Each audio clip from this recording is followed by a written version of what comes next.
Perfect. So before we get started here today, I do want to take a step back and essentially consider what are we working with, right? And so with Texas, this is what's really so fascinating to me, that they're such a diverse variety, just diversity in terms of turf grasses, soil types, and environmental conditions, right? So when we're chatting about the state, if you're local, then I'm sure some of this is going to be old news, but especially for anybody who's newer to the state or moving to a different region, it is beneficial to take a step back and essentially consider what we're working with, right? So for example, if I decided to move from Buffalo, New York, where I'm at right now, down to, let's say, Houston or potentially Galveston, then going to be a very different environment for me, right? Much more humid. I'd have to be a bit more careful in terms of my watering schedule to make sure that I'm not going to run into any disease or fungal issues, right? We had a couple of questions submitted asking, I tend to have issues with fungal or a fungus or disease concern. How can I prevent this? Well, the majority of disease concerns we encounter, if we're able to modify the environment, so essentially minimize excess moisture and make sure that the grass isn't stressed, we'll chat more about this throughout the webinar, then most of these issues are going to resolve themselves. So again, biggest focus here, Ivana will expand upon this, is making sure we're not providing too much water and watering at the optimal time to minimize the risk of any disease concerns, right? The temps are going to be more consistent, though, due to that high humidity, right? Being more difficult to essentially have those temps fluctuate. And we're going to typically have warm season grasses primarily, right? Typically a good amount of St. Augustine. And we'll expand upon this in just a moment as well. But then let's say that I decide to move from Houston up to somewhere up in the Panhandle, right? Again, going to be a drastic transition once again for me, potentially a bit more similar to what I'd be used to closer to New York in terms of grass type, right? We might see a bit of fescue, potentially a bit of Texas bluegrass, right? Definitely would have to keep a closer eye on my watering schedule to make sure we're not running into any drought stress concerns, and we're going to have a larger variation in terms of temps, right? So again, this is why it's so exciting when we're chatting with customers in Texas. It really, what our recommendations are for watering, for fertilizing, how to repair area can really vary depending on where we're at in the state. So yeah, if I haven't said enough, very excited for today. Ivana, anything you would like to add here, being the local Texan? In addition to temperatures varying across the state, we have very many different kinds of soils. So I know we had a question about just like how the soil depth is supposed to be in your area, and it really is just dependent on the location. Even in the Austin area alone, we have 3 different kinds of clay-based soils with varying depths. So it's always going to have to be something that you look at, from a region perspective, most likely from a county perspective, because even within there could be changes and modifications. Typically, in the right half of the state, in the eastern side, it's going to be a lot of limestone until you get over to the piney areas. So just knowing kind of what your base, what your parent soil is, and then knowing, if you've got clay, there are some more sandy areas more further south or west, that kind of thing. So that's always something to keep in mind, as well as the temperature fluctuations. Again, considering where we're at this season, right? So going back to further up north, we're having a very dry spring and very warm spring. I was quite proud of one day it was warmer up here near Buffalo than it was down near Round Rock, but essentially what we were working with at the beginning of this month, right? Some areas in the state are seeing a significant amount of precipitation, right? Compared to what we would expect for this time of year. So we are starting to see some concerns with disease issues, and we might just have to tweak that watering schedule a bit. Even if you feel that the same watering schedule has worked well for a number of years, this year specifically could lead to an adjustment. All right. So transitioning to grass types here, we received quite a few questions asking, what is the optimal grass type for my region? If I have Bermuda invading my lawn or my St. Augustine lawn, right? Is that bad? Is that good? How can I control it? So these pictures are taken from Texas A&M. And you can see really up in the Panhandle or further north where we could run into bluegrass, fescue, potentially a bit of rye, or cool season grasses, right? And these are grasses which are going to struggle a bit more with the summer heat, right? And we'll have to keep a closer eye in terms of a watering schedule, right? But as we start to shift to the majority of the state, especially the more humid areas, tend to see a bit more St. Augustine. Bermuda grass, great option for very dry areas, really trying to prioritize that heat or drought tolerance. And zoysia is also an interesting option as well, especially for shaded areas. So again, just from a grass type perspective, depending on where you're located, Bermuda could be viewed as a desirable turf, right? Versus in other areas might be considered to be more of a weed. So when we chat about grass type, my primary focus is really considering if you're in an area where we really want to prioritize drought and heat tolerance, Bermuda may be a great option. If we're in an area where we're okay with needing a bit more water, St. Augustine can be a great option, especially for shaded areas. And then zoysia is also a good option in terms of shade, but with all these grasses, they have different options in terms of how best to propagate them, how to get them, how to repair them, potential pest issues, potential disease issues. So I think we could probably spend an entire webinar chatting about the pros and cons of each of these grasses, but that's really where I would start. Bermuda is great from a heat and drought tolerance, whereas St. Augustine and zoysia tend to be better choices for a bit of shade. Vana, again, I'll pass it over to you. Any thoughts here? Yeah, so Bermuda and St. Augustine are probably going to be the primary grasses that you see. You know, your neighbor might have Bermuda while you have St. Augustine. And I know people have questions about how to keep Bermuda or St. Augustine from invading the other because your neighbor has the other type of grass. For things like that, it's always going to be easiest just to trench in the middle. That's what I do with my neighbor, and it works well enough for now. But just consider, you know, if your lawn is a better area for one of them. So for instance, you know, if you have Bermuda grass and you notice the St. Augustine is moving in because you have a lot of shade, it might just be better to allow that one to take over time because you're not going to have to maintain it as you know, as rigorously as you would the other grass. So just knowing, you know, what grass type is the best fit for your lawn is going to be, you know, key there. And it can always depend, you know, from house to house, which one's going to be better for you. And I know we could really, again, spend probably an entire webinar chatting about repairing, but Yvonne, what are your thoughts there in terms of timing, right? At this time of year, if we're starting to see any thinner areas where we're looking to get different grasses established, too late, too early, what if I were looking at adding a bit of St. Augustine versus zoysia, right? Any concerns between the two? I would say it's probably too hot for anything right now. Usually I choose fall as more of a repair time, not necessarily for a lot of seeding because we are getting into those cooler temperatures, but I see fall as more of, you know, the asexual propagation time. So allowing your runners to kind of take over, encouraging those. And you can do some encouragement when it's really hot outside. But for the most part, you're going to want to, you know, kind of let it just maintain until those temperatures drop. I don't typically recommend seeding until springtime just because you want to make sure to give that seed just as much of a chance as it can. And it's going to be a little too cool closer to fall and winter for it to really establish well.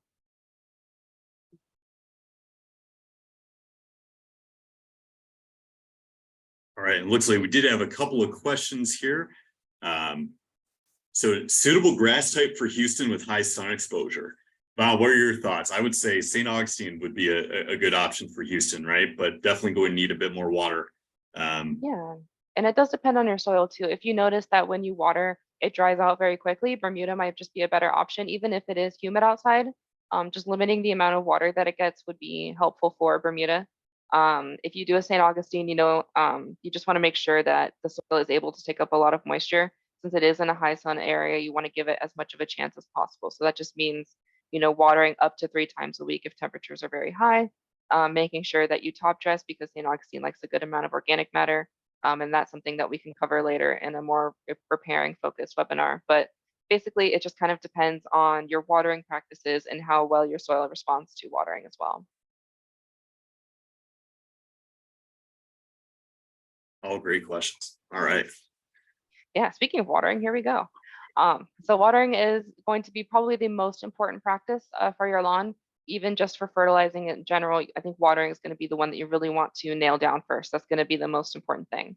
A lot of people have this, you know, misconception that watering more is always better, and that's not always the case. After a certain point, your grass doesn't take up water anymore. So watering every day typically isn't a very healthy practice for your lawn unless you've got super sandy soil and your grass dries out immediately.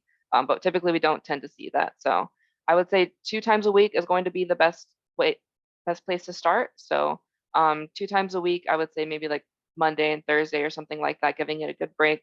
And then just watering 1/2 inch each session, and then we can adjust from there depending on your soil. We don't really go by timing because everybody's irrigation system is different, whether you're using in-ground irrigation or hose and sprinkler, hand watering, anything like that. So we really want to focus on the amount of water that your lawn is receiving.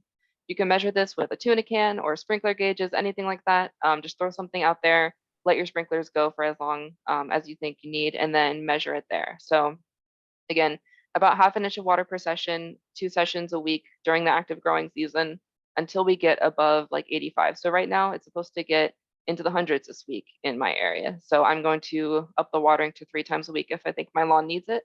But again, you kind of want to focus on if your lawn needs it rather than just a set schedule. Since it is something dynamic, it's living, it's not something that, is going to always be the same no matter what. We want to focus more on what we think the grass needs. So for example, on the bottom right corner, if you see those steps in your lawn, it's a good time to maybe add an additional watering time because that just means that the grass isn't getting enough water to hold the leaves up after those footsteps have passed. If you notice that your grass is very spongy, if it's starting to brown but in more of a wet way, you start to see these spots on the grass. That's a good indication that you're actually watering too much, and so you'll want to cut off one of those waterings. So for example, my lawn is very shady. Right now, I would suggest people be watering 3 times a week, but since my grass doesn't dry out as quickly as other people's, I end up only watering twice a week right now, and that's with St. Augustine. Another sign of stress would just be it going gold, and that is a sign that temperatures are very hot outside. It might not be a time that the grass really can actively grow. It might just be kind of protecting itself, shutting down. And this is at a time where you don't really want to water a lot because that will just invite a lot of disease since the grass isn't actually taking any of that up.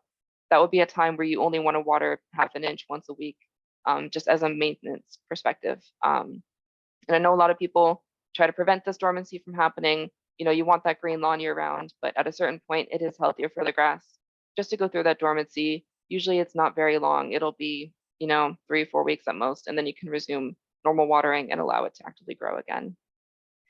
And something I want to touch on too is morning versus evening waterings. So I would say anyone who's in the eastern half of Texas, anyone who's in a more humid area, keep to those morning waterings because we really don't want to deal with a fungal issue. Since we've had so much precipitation lately, it's just been a very wet spring and a very wet summer. I wouldn't water in the evening at all. I mean, I haven't even watered my lawn, I would say, in the last month, and I still have a fungus in it. So it's just something that, again, you have to keep track of the weather as well. So morning waterings would be great for humid. In arid regions, you can get away with evening waterings, and they might actually be beneficial for those arid areas if the grass does dry out too quickly in the morning. Ivana, we've had a couple of questions here. One from Steve asking about watering restrictions being limited to only watering once per week, and then also Lisa in Georgetown asking about how much water put down, right? If we're only able to water 1 time per week, are we still only looking for about 1/2 inch per session?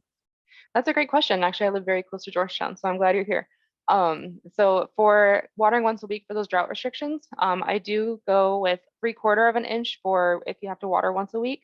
I do know for the most part, they don't limit hand watering. So if you do feel like your grass is really suffering and you really want to give it a boost, you can hand water it as well that other additional day. I wouldn't do too much since it has been so wet outside. I think once a week right now would be perfectly acceptable. Right. And we did have a couple questions about top dressing. So just as a quick overview, essentially, if we do have Bermuda starting to spread into a St. Augustine lawn, or if we're okay with a mixed lawn, what are your thoughts there in terms of, is there a bad time for us to be adding top soil? Could it be too hot, for example? It could. For now, if you're trying to encourage your grass to grow into those areas, I wouldn't necessarily add a lot of organic matter, which is what I typically recommend just because it does stay so hot. I would just rake up the area in that kind of thin spot, rake up any dead grass, or if you have a ton of oak leaves, oak acorns, all that kind of stuff, rake those up just so you get some bare soil where those runners are. Another great thing is something I like to do, which might make me a crazy lawn person, and that is to unfold some paper clips or get some small garden sticks or something like that and pin those runners to those areas of the soil you want them to fill in. And that way they can have more contact with the soil and be better able to root in that area. I would recommend once temperatures get into the 70s, top dressing. So that's just adding some topsoil or compost into that area, and that helps encourage the rooting more easily for those grasses.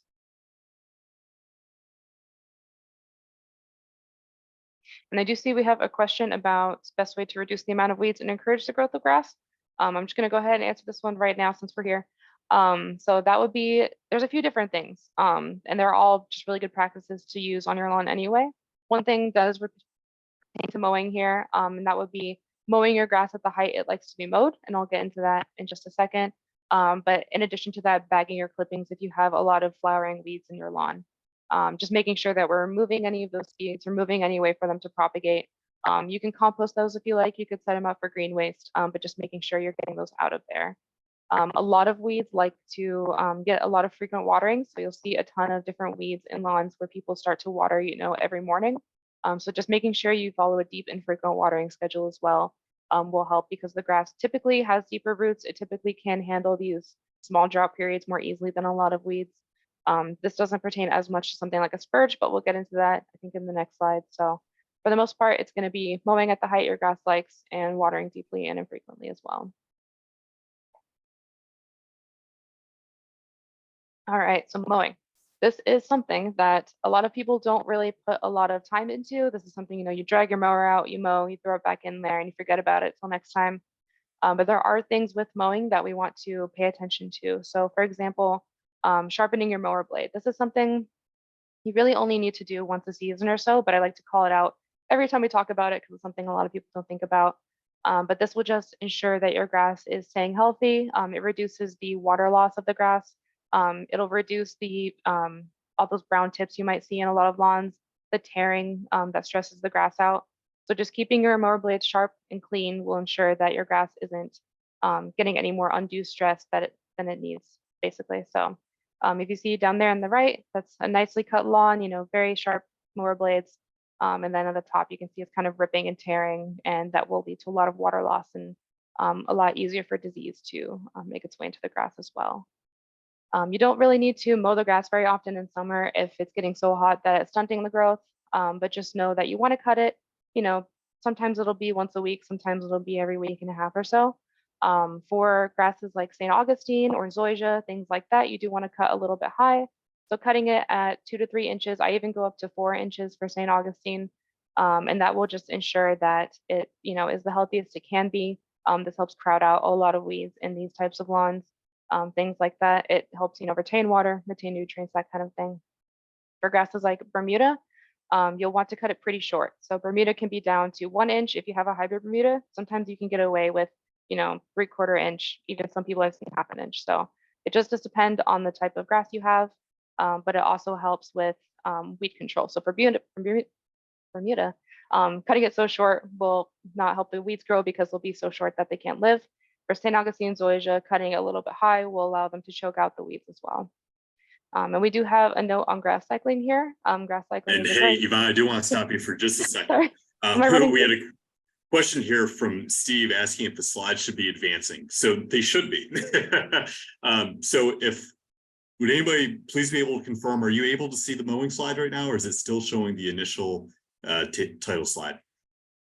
And go ahead and try to stop sharing if you're not. It's showing mowing. Okay. Okay. Cool. So here, let's bear with me. I'll do a quick. Okay, we're doing well. Steve, let me know if you're still having issues, but okay, perfect. Cool. Sorry, Ivana. Oh, you're fine. You're fine. I was getting a little fast. And I see Michael has a question about the better time to mow Bermuda. I would say mowing in the morning for any grass is going to be the best time. That's when it has the best water retention. That's when it's going to be, recovered from the heat of the other day. So for any grass, I would say cutting in the morning is preferable. If you need to cut it after work, I would wait until the evening right before the sun goes down. So you can still see, obviously. But just knowing that you don't really want to cut in the heat of the day because it's just going to stress the grass out more. And then Siva, I see your question, and that is actually what I'm going to be talking about with grass cycling. So grass cycling is just the act of leaving the grass clippings on your lawn, using the mulching function on your mower. And that's something that we really recommend for everybody except for people with flowering weeds. So we don't want to add those weed seeds back into the lawn. But if you're not worried about that, if you don't have a lot of weeds, I would recommend grass cycling. So just making sure that you're adding those nutrients back into the lawn, leaving a good ground cover, and then leaving that moisture down as well. So that's usually what we recommend. But if you're cutting a lot, if you've gone on vacation, your grass is pretty tall and you have to cut it, then I would recommend just bagging those so it doesn't choke it out. Or if you have a lot of weed seeds that you don't want in your lawn, and that would be another time that I would recommend bagging your clippings as well.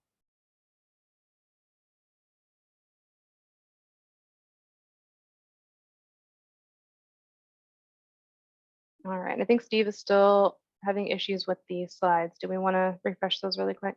Yeah, let's see if we go ahead and stop sharing. And Ben, I do see your question. We are getting that now. So just want to make sure that you knew that we're getting to it. So summer weeds, the most common, at least that I've seen, are going to be crabgrass and spurge. Of course, you are going to see your clovers, your oxalis, everything like that. For spurge, for the most part, it really likes those dry, poor soils. So if you're seeing a lot of spurge, it might be, a sign that you need to top dress in fall. It's something where it doesn't like a lot of water, so it might be that you need to add another watering session to your lawn. But again, for most weeds, even if there is a cause, like even if they are something that likes a lot of water or not a lot of water, for the most part, they're just opportunists. So for any weeds like that, the best thing to do is just to make sure that your lawn is thick, it's healthy, everything like that. But if you're starting to see a lot of one weed, it might be a sign of something. For most weeds, we do want to make sure to remove them, but since it is so hot outside, we're not going to get a lot of repairing done for the grass. So you do want to be mindful that, if you pull a weed, it might just leave a bare spot for another weed to take its place. So usually for something like a clover, oxalis, things like that, I tend to leave them in my lawn when it's hot outside because I know if I pull them, something worse might be able to get in. And I just don't want to deal with that basically. So yay, awesome, Steve. All right, cool. Steve's good to go. So for things, like those, I kind of tend to leave them. Things like crabgrass and spurge, I do tend to get rid of those, pretty quickly because they are something that can spread and just become a pain. Spurge is a type of euphorbia, so that's something that if you need to pull it, you're going to want to wear gloves. It can affect your skin. So for spurges, it is something that I recommend hand pulling, just because not a lot of more environmentally friendly herbicides work on it. It's kind of just something that is a little bit of a terror. I mean, it's something that I saw growing really well in Arizona, if that tells you anything. For crabgrass, for the most part, I would recommend using our Reed Warrior. Now, that is a non-selective herbicide, meaning that it will damage other plants in that area. So for that, I like to use a sheet of, what's it called? Cardboard. A sheet of cardboard and hold it over your turf grass, and then you can spray the crabgrass that way. Our herbicides aren't something that will persist in the soil or anything, so it's just a topical. It's not going to spread onto your grass. So as long as you protect it from that overspray, it'll be just fine. And for that, even if it is hot outside, if you just have a little bit of potting soil or compost, if you just throw it down where that grass was, just so the grass can fill in that area and you won't just have a bare spot, that might be helpful. But any sort of large scale top dressing is something that we don't really want to encourage right now. So there are some weeds that we don't recommend hand pulling. So something like a nutsedge. These are very glossy, rounded type grass you might see a lot of times in your pavers, but they might be in your lawn as well. These are typically a sign that your lawn is compacted, so we might chat about aerating, again, top dressing, things like that, once it gets cooler outside. But for the most part, you don't really want to hand pull it. Usually repeated mowing will get rid of it, especially if you have a Bermuda lawn. They don't like being cut short. But if it's something in your pavers, you can use our Reed Warrior or something like that just to get rid of them in those cracks. And like we mentioned in the mowing slide, just bagging your clippings will help retain, these weeds, keep them from spreading as much. If you're noticing one weed that's really taking over, do a little bit of research. If you don't know what it is, you can always reach out to us and we can help you identify it and the best ways to treat it as well. But for the most part, if you have a lot of different kinds of weeds, that's just a sign that we want to really beef up your lawn, get it thicker, stronger, things like that. And I realize we're quickly running out of time, and you have to have me to listen to for the final slide, so we could be here for a good bit. So if anybody does have to head out, like we said, we'll be sending the recording out and appreciate you all being here, but we'll do our best to wrap this up as quickly as possible. I did just want to highlight Ivana, in terms of, we had a couple of questions about, it seems like we still have weeds in the lawn, right? Or I just feel overwhelmed. Thoughts on like a weed and feed or pre-emergent, really highlighting why our plan is really focusing more from the long term, right? And being able to make sure that we're modifying that environment to crowd out the weeds and rely on the turf, right? Yeah, so pre-emergents are a great short-term solution. If you're feeling very overwhelmed and you just don't want anything growing at that time, you can put something like that down. But they don't kill the weed seeds. They basically put a blanket over them. And so once you stop using a pre-emergent, if you go on vacation, you forget to apply something like that, they'll be back and in greater numbers. And so having to deal with a lot more of them, if you switch from a conventional lawn program to us, a lot of people will say, I have a lot more weeds. Why are these here? It's often because they're no longer applying that pre-emergent, and so now they have a whole lot more to deal with. That's why we prefer using a post-emergent herbicide, and that's just so we can exhaust that seed bank. We can make sure that there's no weed seeds still living in your lawn, still just waiting and lurking, just to pop up and ruin your day. So just making sure we catch them as they're growing. They can't come back, basically. We'll just make sure we remove them and we don't have to deal with them again.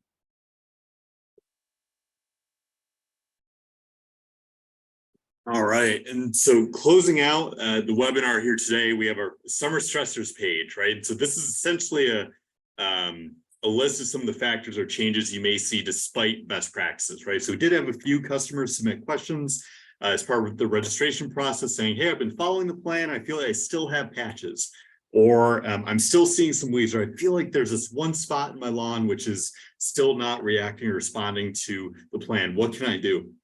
And so I will say again that our previous, or I don't believe I said this initially, but our previous webinars have been uploaded to our YouTube channel.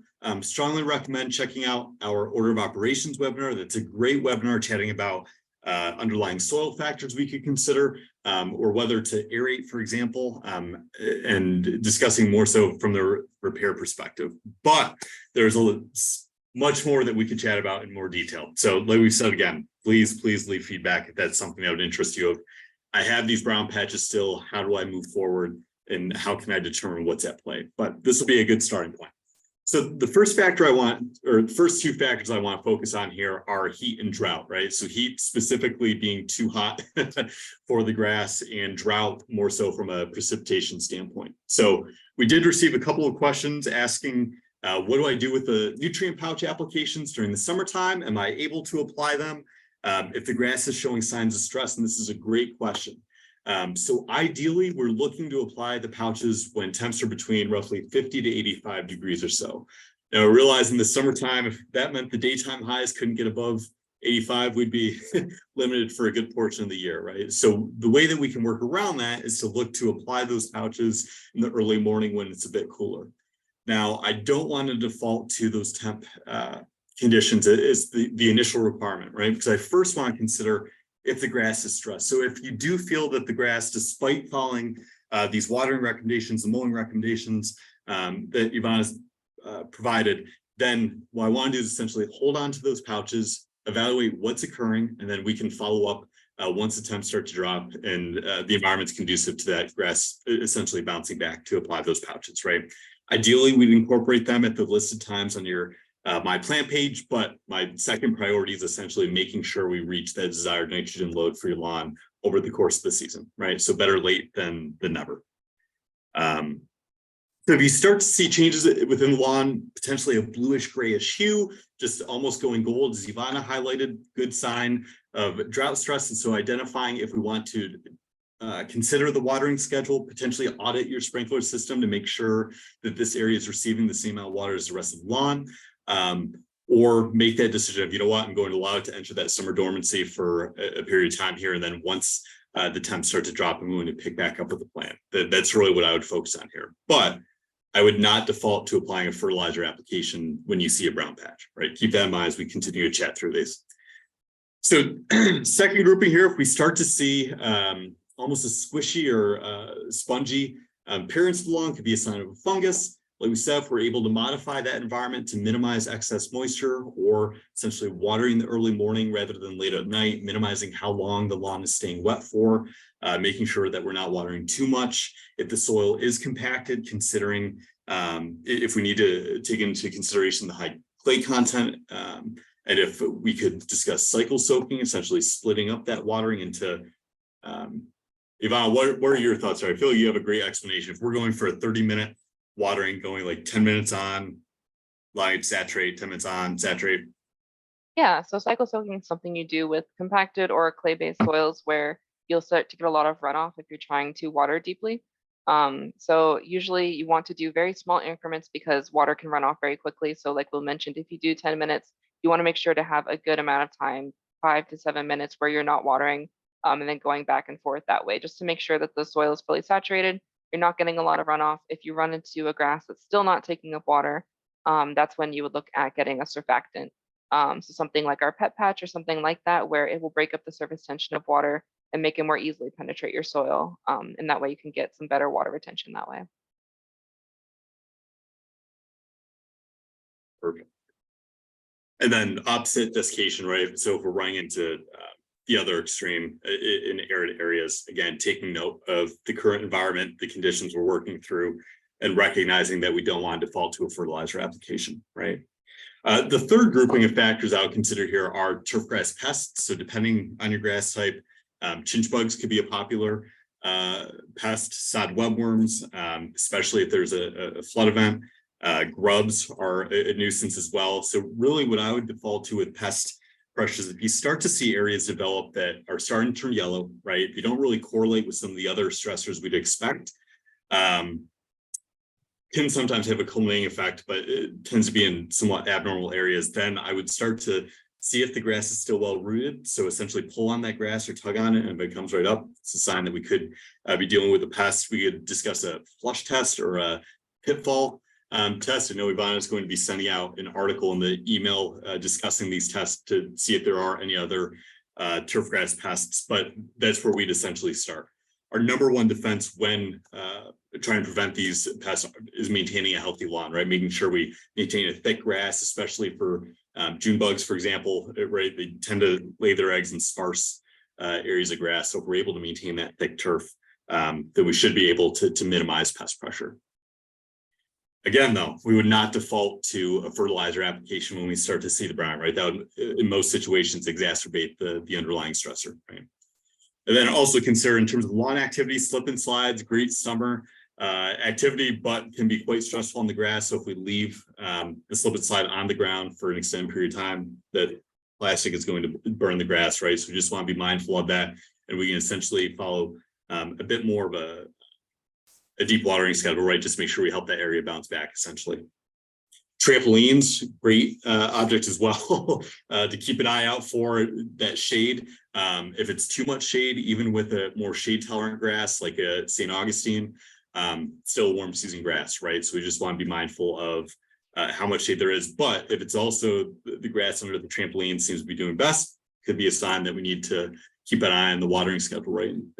The heat or lack of water is really what's resulting in the rest of the grass starting to struggle. Pet damage. So if you see concentrated urine spots, right? So burn spots where it seems like the center ring is burned and the outer ring is almost a darker green. Look at had a bit more fertilizer, could be a sign of urine damage. Essentially, again, there's a product we sell, Pet Patch, which you could use to help flush the area, add a bit of topsoil once the temps allow and encourage that grass spread, or could discuss other forms of repairing. But I am going to pass this over to Ivana to chat about above ground pools. So for anything like this, you don't really want to leave them on the grass for a very long time. So for things like slip and slides or trampolines, I would recommend moving them. It's pretty hard to move a trampoline, so maybe just, once a season, rotate it, just to make sure we're getting even coverage of the lawn. With a slip and slide, if you can, I would move it probably once a week, just to make sure that the grass underneath it's not dying, because it is a temporary fixture. You don't really want it to just completely destroy the grass that it's going to be above. For above ground pools, it's a little bit of a different story. The grass under that most likely won't make it unless you've got a very strong lawn. So just be mindful of where you're placing that pool. A lot of people like to put it front and center, but they don't really think about how the grass is going to look afterward. So consider just putting it somewhere off to the side where you can slowly repair the area over time. We want to put it somewhere where you can try to build the grass back up in the fall once you take that pool down. It's something that's really going to stress out the grass. Obviously you have to weigh how much you love your pool versus how much you love your grass. A lot of times the pool wins. I know it would for me as well. So just knowing that you're going to have to do a heavy repair of that area afterward. And I see we have a couple questions here as well. And I just see that someone asked about compost being used for top dressing. And that is a great option if you have a very nutrient deficient lawn. Typically, I recommend cutting it 50-50 with just some topsoil because compost can be so rich and so hot with organic matter that sometimes it can burn your lawn, especially if temperatures are very high. So I do, just for safety, for ease, and also for cost, because compost is often more expensive, just cutting it with some topsoil will be just fine there. You can do it later in the year. You just want to be mindful of, again, temperatures. You don't want to do it if it's above, I would say, 78 degrees. So you could do it March to May. You could do it in fall after temperatures decrease. But I wouldn't recommend doing it in the heat of summer or in the winter when it's freezing outside. And then I did see Karen had a question about lawn pH affecting weeds. And for the most part, they're not going to be affected too much. pH is something that isn't as important as a lot of people think it is, but when it is important, it's very important. So for example, your grass can grow anywhere from 4.9 to like 8.5 just fine on the pH scale. But once you start to get very low or very high on that, that's when nutrient availability becomes an issue. There are some weeds that prefer acidic soils, something like, I think, a wild violet really likes acidic soils. Moss really enjoys acidic soils as well. There aren't a lot of weeds that prefer very basic soils, but for the most part, when pH comes into play, you just want to make sure that if you're within that 4.9 to 8.5 range, you don't really need to mess with it. If you are outside of that range, we can talk about top dressing with lime if it's too acidic, or sulfur if it's too basic.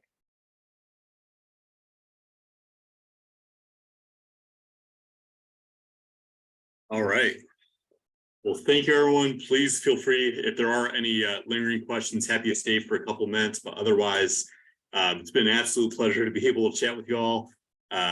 Please feel free to send any questions to webinars@getsunday.com as well. Always happy to chat, but otherwise, keep an eye out for future webinars. We would love to be able to chat with you. And like I said, some of the previous recordings were a great option as well. So have a great rest of your weekend and take care. Like I said, we'll stay for just a couple minutes just to make sure there aren't any final questions. And again, if you guys want a Texas part 2, I am all for it. So if you really want a Texas part 2, feel free to leave that in the survey. I'd love to chat with you all again.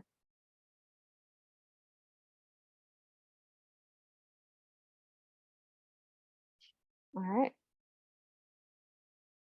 Well, take care, y'all. Have a great weekend. I'm here for it, Steve. I'd love a part 2. Great to hear, Lisa. Yeah, this is all right. Perfect. Great to see the feedback. We were hoping we would receive that response. So